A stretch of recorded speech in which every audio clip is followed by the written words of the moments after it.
దివ్యమైన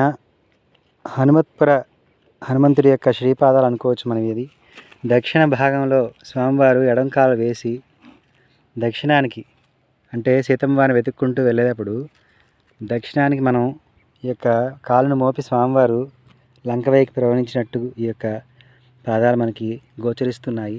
అద్భుతమైన ఈ యొక్క శ్రీ హనుమత్ పాదాలను చూడండి. చుట్టూతా ఈ యొక్క అద్భుతమైన పువ్వులు చూడండి, మీకు ఎక్కడో కనపడవు. చుట్టూతా స్వామివారి పాదాల చుట్టూతా ఈ పూలన్నీ కూడా విరాజిల్లి ఉన్నాయి. పూలన్నీ కూడా తెల్లని పూలు మాట స్వామి పాదాల చుట్టూతా. అదేవిధంగా అద్భుతమైన ఈ యొక్క శ్వేత మర్రి అంటారు దీన్ని. ఇది చాలా అరుదు. ఈ శ్వేత మర్రి స్వామివారికి పాదాల ఎమ్మట ఉంది. ఈ శ్వేత మర్రి కింద ఎప్పుడు నాగపాము తిరుగుతుందని చెప్పి ఈ గొల్లపిల్లలు మన గోవుల్నిను అదేవిధంగా మేకల్ని కాసుకొచ్చే వాళ్ళందరూ కూడా చెప్తున్నారు మనకి. ఎప్పుడు ఇక్కడ ఒక సర్పం తిరుగుతూ ఉంటుందని చెప్పారు మనకి.